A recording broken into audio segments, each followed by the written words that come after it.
El Russell 2000, índice de pequeñas compañías estadounidenses, alcanza máximos desde enero de 2022. Registra su mejor semana desde octubre de 2023, subiendo más de un 6%. Parece que ahora sí el índice de pequeñas compañías despierta.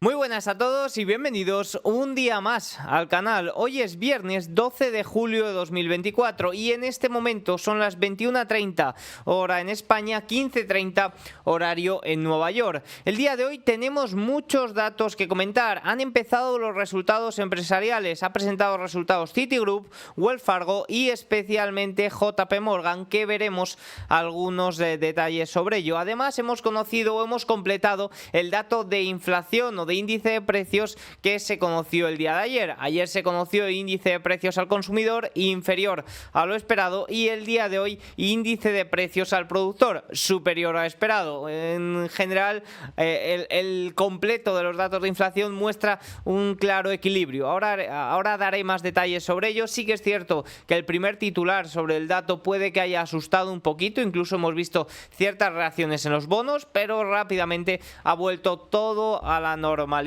De hecho, ha beneficiado a las pequeñas compañías que, aunque hoy también está subiendo el Nasdaq, incluso está subiendo el Nasdaq más que el Russell 2000, compensando un poco esa diferencia de ayer, el Russell 2000 sigue teniendo un gran comportamiento y, como ya he dicho, ha superado o ha alcanzado máximos desde enero de 2022, confirmando un poco la salida de esa ruptura. Pero es que además el Banco de Japón intervino ya en el día de ayer, o suponemos que intervino en el día de ayer, y hoy lo ha vuelto a hacer, llevando al USD JPY por debajo del nivel 158. Así que nada, vamos a ver todos estos puntos que han sido lo más relevante del día.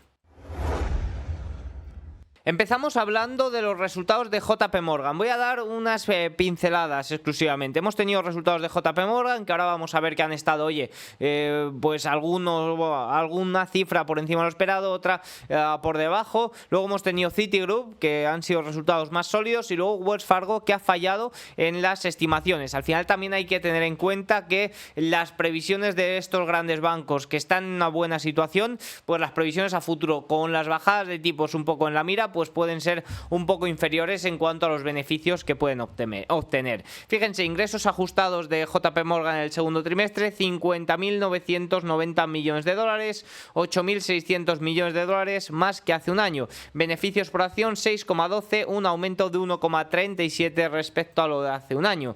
Otro trimestre más, JP Morgan informó beneficios trimestrales récord de 18,1 mil millones, 3,7 mil millones más que hace un año.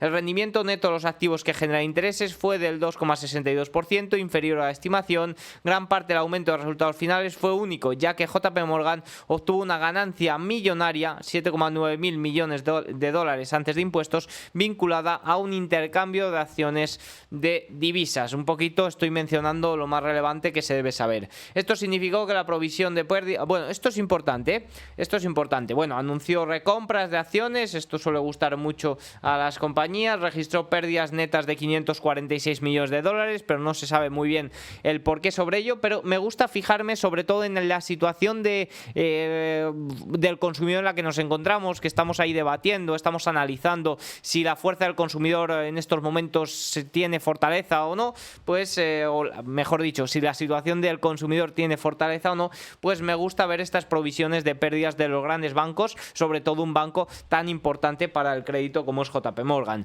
Lo que también parece notable es que, en un cambio con respecto al trimestre anterior, el banco en realidad creó reservas por un valor de 821 millones de dólares frente a la liberación de 72 millones de dólares en el primer trimestre. Esta fue la mayor creación de reservas desde el trimestre de la crisis bancaria en el segundo trimestre de 2023, cuando el banco agregó 1.500 millones de dólares en reservas. Esto significó que la provisión para pérdidas crediticias aumentó en 3.050 millones de dólares, por encima de los 2.830 millones de dólares esperados. Incluso cuando las cancelaciones totales ascendieron a 2.230 millones de dólares, justo por debajo de los 2.600. Esto, como ya digo aquí, es la mayor creación de reservas desde el trimestre de la crisis bancaria regional. Ojito a esto. En cuanto al balance del banco, sí que es cierto que no hubo grandes sorpresas, si observamos un poco la banca de consumo. Depósitos totales bajaron un 1% interanual y se mantuvieron estables respecto al trimestre anterior, mientras que los préstamos totales, incluidos First Republic Bank, que lo adquirió, ya sabemos, en la crisis bancaria regional, aumentó un 6% interanual y también se mantuvieron estables respecto al trimestre anterior. Un poquito lo que más me importaba de los resultados de JP Morgan, evidentemente ya sabiendo pues que con estas bajadas de tipos pues, los beneficios de los bancos se pueden ver afectados a futuro, son estas provisiones, esta situación del consumidor. Aseguran un poco más con esta provisión para pérdidas, pero sí que es cierto que si vemos cómo es la situación del consumo, del consumidor, se mantiene bastante estable. No hay riesgo ni siquiera en First Republic Bank. A ver, ¿qué riesgo va a haber en First Republic Bank si ya ha sido adquirido por JP Morgan? Pero sobre todo esto es fundamental. Las pérdidas no realizadas de los bancos son gigantescas debido, pues en gran parte a la pérdida de valor de los bonos, de la banca regional, sobre todo debido a la pérdida de valor de los bienes inmobiliarios, su pérdida de valor. Y evidentemente esto, si va acompañado de pánico, de salida de depósitos, pues puede ser un gran problema. Puede producir problemas de liquidez, incluso las quiebras. Pero bueno, sí que es cierto que si eso está calmado y de momento siguiendo datos de ventanillas de liquidez y demás vemos que está calmado, pues no existiría un riesgo mayor.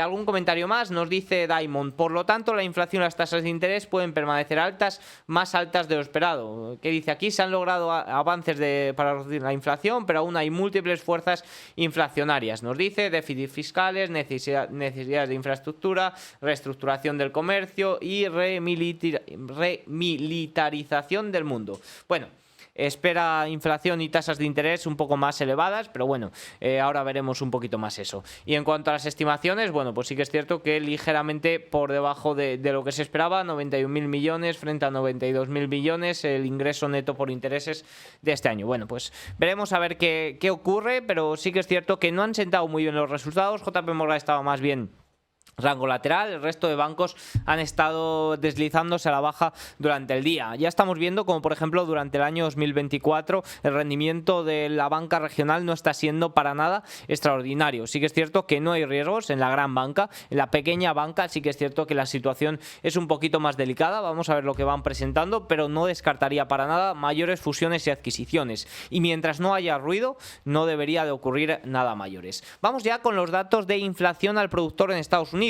El IPP que hemos conocido el día de hoy y que, fíjense, aumentó un 0,2% intermensual en junio tras la lectura revisada al alza de 0,0% en mayo y por encima de las previsiones de 0,1% que se esperaban. En términos interanuales, la inflación aumentó al 2,6%. Esto es el dato más elevado desde marzo de 2023 después de la revisión al alza del 2,4% en mayo. Pero, ojito, esto es importante. Ya saben que las tasas interanuales las carga el diablo cuando se habla de ellas simplemente así a la ligera. ¿Con qué estamos comparando el dato interanual de junio de 2024? Con un dato de 0,3% de junio de 2023. Evidentemente ahí está la clave de un salto interanual que pueda destacar tanto. No digo que haya superado las estimaciones. En estos momentos ya saben que sobre todo lo que hay que fijarse son los datos intermensuales y esos han superado las estimaciones, sí, pero que el dato interanual, que un poco es lo que asusta o el asustaviejas que se ponen todos los titulares, hay que tener en cuenta que se está comparando con un dato de 0,3%. En principio no hay grandes riesgos, ahora cuando veamos los detalles, no hay grandes riesgos de un repunte de la inflación por el lado del productor, al menos por ahora. Evidentemente, si tenemos datos consecutivos, sobre todo intermensuales, con grandes sorpresas, pues sí, pero sí que es cierto que, oye, en términos interanuales, pues todo parece indicar que a partir de ahora deberíamos de volver a la tendencia esta más bien rondando el 2%. Veremos a ver, pero eso, hay que tener en cuenta que se compara este dato con un dato de junio de 2023 de 0,3%, que fue el pico aproximadamente de este ciclo. Bueno, sin el aproximado, el suelo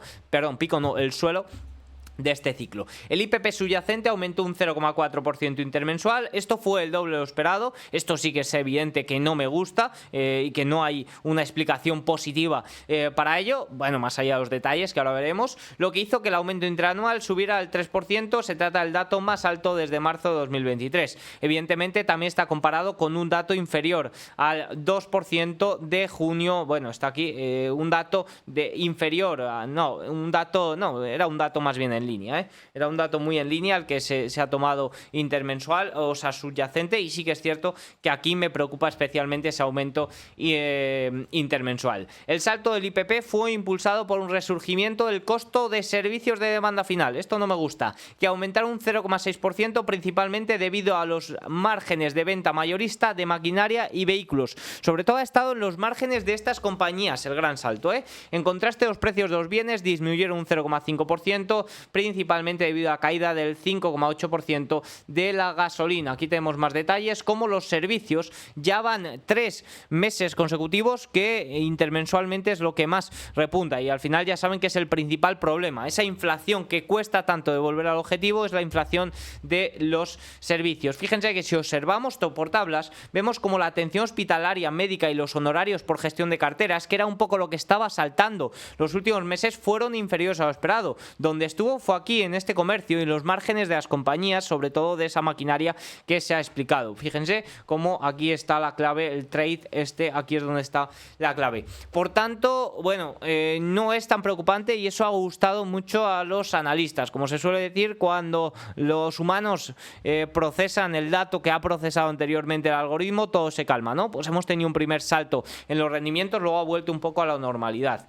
El dato de primeras fue mal tomado por los bonos, como ya he dicho, que saltaron ante el riesgo de un repunte de inflación. Rápidamente volvieron a sus niveles mínimos de ayer. El dato no parece un riesgo analizado al detalle, más bien un equilibrio. Esta yo creo que es la palabra, equilibrio. Las volatilidades intermensuales van a ocurrir tanto a la baja como al alza. El dato interanual saltó especialmente por ese mínimo de ciclo. Como vengo comentando, la inflación puede tener volatilidades intermensuales a la baja, al alza, pero sí que es cierto que mover esas volatilidades, o sea, mover esas tasas interanuales más allá de lo que haga el efecto base, como ha ocurrido en la tasa interanual general, es más complicado. De ahí que donde estemos poniendo el foco en estos momentos es en el empleo, ya con la inflación claramente estabilizada. ¿Puede haber riesgos de un repunte como la década de los 80? Es muy complicado. Evidentemente, si tenemos 2-3 datos calientes o más calientes que este, pues oye, habrá que cambiar el discurso. Pero en este momento yo apostaría más bien por la palabra equilibrio. Evidentemente no se van a lograr los objetivos en 3 meses. Evidentemente eso es algo que hay que tenerlo en cuenta. No se pueden llevar a cabo políticas o cambios bruscos. Eso lo sabe muy bien la Reserva Federal y actúa acorde a ello. Por tanto, es un poco el equilibrio de que es complicado de volver, sobre todo a inflación de los servicios, y de que la tendencia en estos momentos es buena, pero no hay que confiarse. Pese a que no son datos tan claros como el IPC de ayer, no son preocupantes por el momento. Un poco con la tesis de que el IPC está claramente estabilizado y que lo importante ahora está en el empleo, como ya he mencionado. Fíjense qué dicen las principales casas de análisis, cómo han procesado este dato. Nos dice UBS, tras incorporar los datos de IPP del viernes a su traducción de los precios del PC, la última previsión del economista es que los precios del PC subieron un 0,1% intermensual, simplemente, y los precios del subyacente un 0,21%. Los componentes del IPP de hoy, de servicios sanitarios, tarifas aéreas y servicios financieros, se situaron por debajo de lo que habíamos previsto tras el dato IPC. Y como digo, estos eran los servicios que estaban saltando a primeros de año. Hoy han saltado los de demanda final. Goldman Sachs y Bank of America rebajaron también las estimaciones para el PCE tras el dato de IPP. Ya conoceremos más detalles cuando se vaya aproximando ese dato de deflactor de la inflación que se conoce a final de mes. Dicho esto, vamos a comentar esta intervención de Japón 2.0. Haremos alguna referencia también a la que ocurrió el día de ayer. El Ministerio de Finanzas japonés, a través del Banco de Japón, parece que ayer compró 3,5 billones de yenes, lo que equivale a unos 22.000 millones de dólares, según informes de Bloomberg, basándose en comparaciones con las cuentas del Banco de Japón y pronósticos de los corredores de dinero.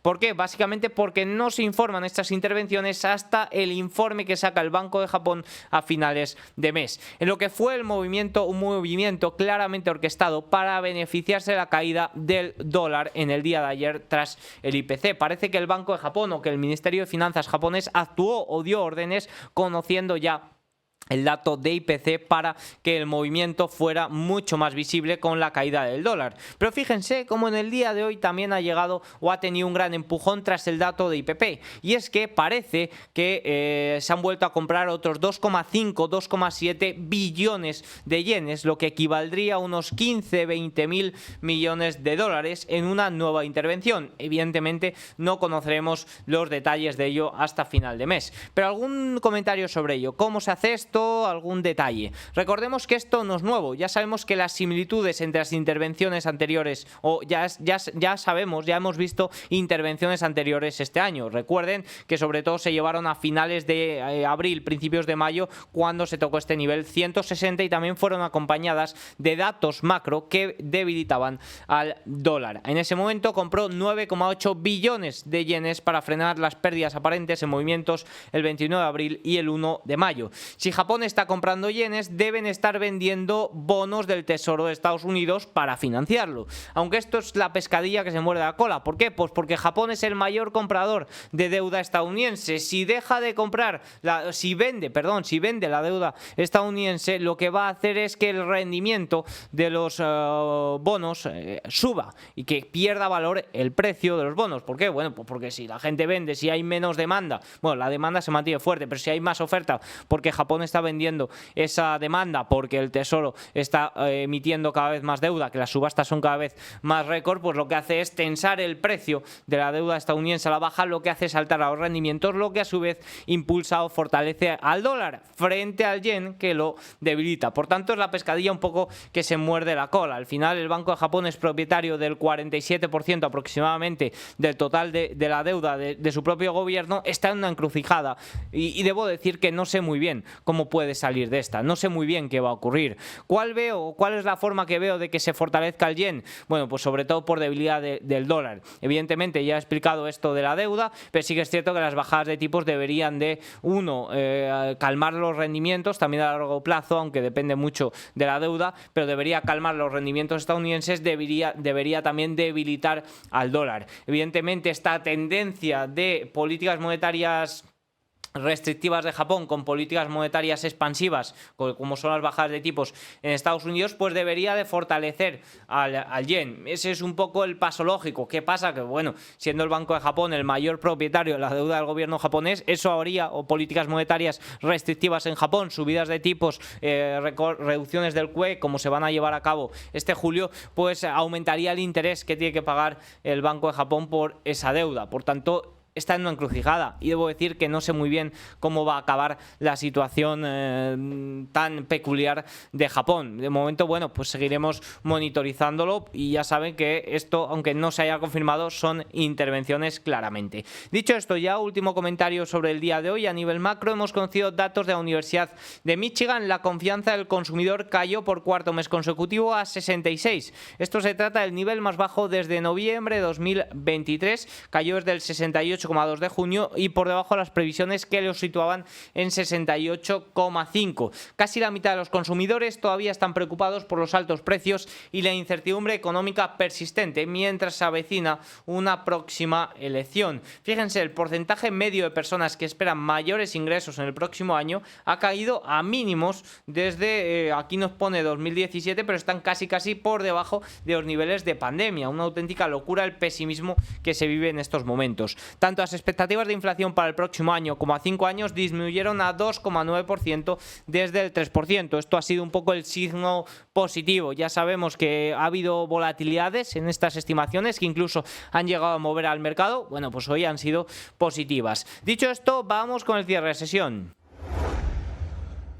Empezamos por Europa, semana post elecciones o segunda vuelta electoral en Francia. Ya sabemos que ganó la izquierda, sabemos que no puede tener mayoría absoluta, pero sabemos que ya está empezando a tomar ciertas medidas. Y también la primera semana tras las elecciones en Reino Unido, tras un cambio de gobierno de los conservadores de 16 años. Evidentemente, con este titular, con este primer comentario que he expuesto, pues ya hay que saber o ya hay que ser consciente de que la incertidumbre o la calma está un poco tensa, ¿no? No hay ni una incertidumbre total ni una calma total en estos momentos en Europa. Vamos a ver, el Eurostoxx 600, pues ojito, porque ha cerrado la semana subiendo un 1,45. Fíjense que en el día de hoy ha tenido un nuevo empuje y se viene a la parte alta de este rango lateral. Rendimiento a Eurostoxx a 50 años, más de lo mismo. DAX alemán también salta un 1,15% y también trata de alcanzar estos máximos previos del 15 de mayo. CAC francés, evidentemente muy lejos de esos niveles de mayo,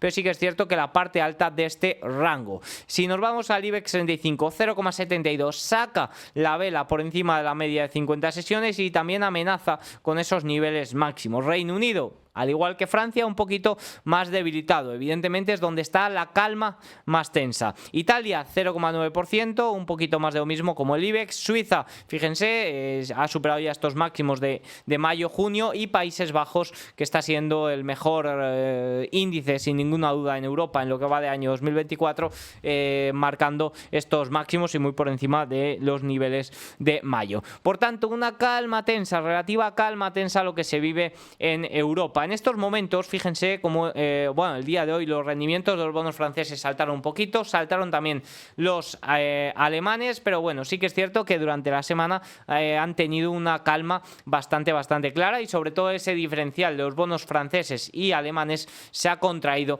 un poquito después de los grandes saltos de la incertidumbre electoral. Si nos vamos a Asia, el Nikkei evidentemente ha corregido por las intervenciones que fortalecen a su divisa. Si el yen se fortalece, lo más normal es que el Nikkei japonés se debilite. Nifty indio sube un 0,77% el día de hoy y sobre todo un detalle en el Hansen que parece que vuelve a despertar, rompe al alza un nivel de resistencia importante. Fíjense que en la semana ha subido un 2,77%, intenta superar la media de 50 sesiones que la tiene por delante. Muy atentos a lo que puede hacer el Hansen, a ver si rompe niveles y vuelve de nuevo a tener un impulso pues similar al que tuvo a mediados de abril. Lo seguiremos al detalle. Vamos a comentar ya Wall Street. Fíjense, a falta de 9 minutos para el cierre de sesión, el Dow Jones sube el día de hoy un 0,68%. El S&P 500 subía más, pero en estos momentos corrige y sube solo un 0,53%. Observen un dato, fíjense, ayer el 87% de los miembros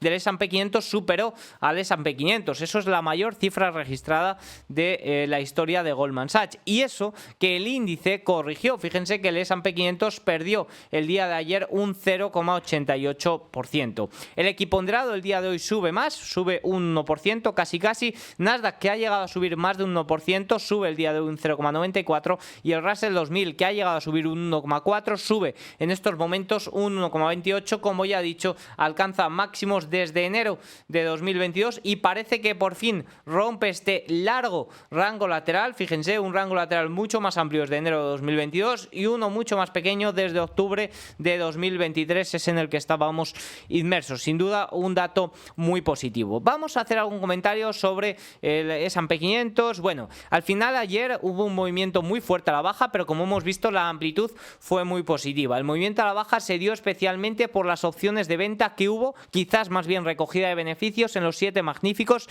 que estaban la mayoría de ellos en máximos históricos, y los que no estaban, como por ejemplo Tesla, en unos niveles de sobrecompra, la verdad que extremos. Ayer no se rompió ninguna estructura, lo decía bien claro Spot Gamma en el día de hoy, que no se había roto nada, que la situación de las opciones era un poco la misma, esa gamma larga se mantenía impidiendo un poco estos movimientos, y que sobre todo el nivel clave en cuanto a opciones, que si se pierde ya es un poquito para evidentemente no preocuparse mucho, pero bueno, sí que es cierto, pues una corrección un poco mayor, es el nivel 5.500 puntos. Observen que está ese nivel todavía por encima de la media exponencial de 21 sesiones y muy lejos de ella todavía por el momento. Mucha atención a todo esto, ya sabemos que el 17 de julio, que es la semana que viene, es cuando se suele hacer el pico estacional, luego julio, la segunda mitad de julio es más bien lateral y para luego tener ciertas correcciones en agosto. Esa gama larga también parece que puede desaparecer de cara a la segunda quincena de julio, por tanto eso es un poco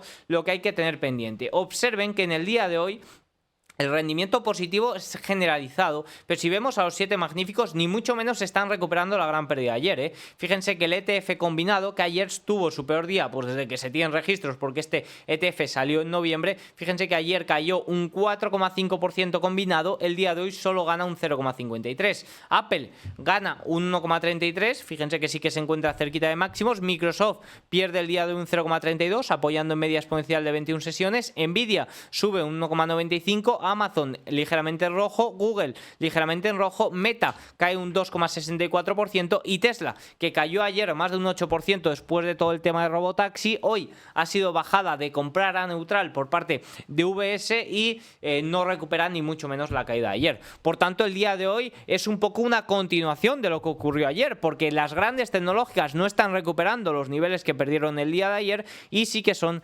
esas pequeñas compañías las que están teniendo de nuevo el empuje. Aunque sí que es cierto que hoy las grandes tecnológicas acompañan un poquito y eso hace que el índice tenga un movimiento un poquito más visible. Si nos vamos a observar más datos, fíjense como los rendimientos americanos el día de hoy parece que a 10 años van a caer por debajo del 4,18%, que ayer llegaron a cerrar por encima del 4,2%, pues hoy parece que por debajo de esos niveles tras los datos de IPP. El VIX 12,4%, un comentario sobre el VIX que ya lo hablé en el día de ayer, pero sí que es cierto que hay una gran diferencia entre la volatilidad del índice y la volatilidad de las acciones individuales. Ya saben que este índice de volatilidad se calcula a través de las opciones. En estos momentos se está viendo mucha más actividad, no más actividad que en el índice, pero una actividad más volátil en el comercio de acciones y eso hace que la volatilidad de las acciones sea mayor. El West Texas el día de hoy ligeramente abajo, 82,24, después de que haya saltado tras los datos de inventario del miércoles. Oro ligeramente abajo el día de hoy, pero fíjense que ha apoyado muy bien en esta resistencia, ahora soporte de los 2.400 y ojito porque puede tener o cerquita de su mayor cierre semanal histórico. Bitcoin sigue por debajo de los 60.000, se le sigue resistiendo ese nivel. Sí, ojito, vamos a observar un poco cómo en el día de ayer, fíjense, el porcentaje de valores por encima de la media de 20 sesiones en el S&P 500 superó el 75%, se recuperó esa gran amplitud y en el día de hoy estimo que se superará ese 75%. Por encima de la media de 50 sesiones, 62%. Por encima de la media de 200 sesiones, 69%. Ya haremos más comentarios sobre esto el fin de semana. Por último, un comentario sobre el TLT. El día de hoy sube 93,86%. Fíjense cómo se están viendo mayores caídas en los rendimientos a corto plazo debido sobre todo a esos datos de inflación que aproximan especialmente las bajadas de tipos porque se espera que ya sean las confirmaciones oficiales. Fíjense que el rendimiento americano a 2 años puede cerrar por debajo del 4,5% por primera vez desde el 8, 9, 10 de febrero. Ojito que esto es un hito importante. El rendimiento americano a 1 año puede cerrar por debajo del 4,9% también desde primeros de febrero. Pero sin embargo observen cómo a 2 años, a 20 y 30 años se mantiene un poquito más elevado. Esta es la hipótesis, la tesis de lo que creo que va a ocurrir.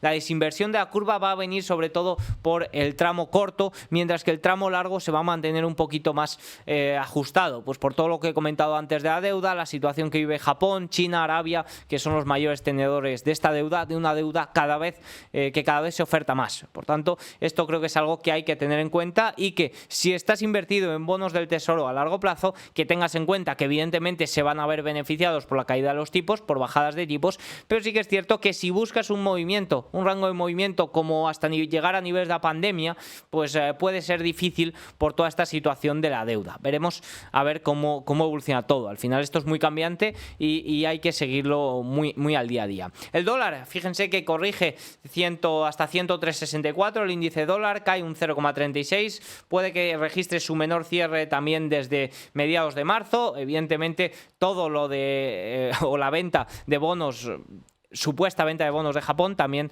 debilita al dólar. Fíjense, USD-JPY, después de la intervención, pues parece que no va a poder caer ni de la media de 50 sesiones.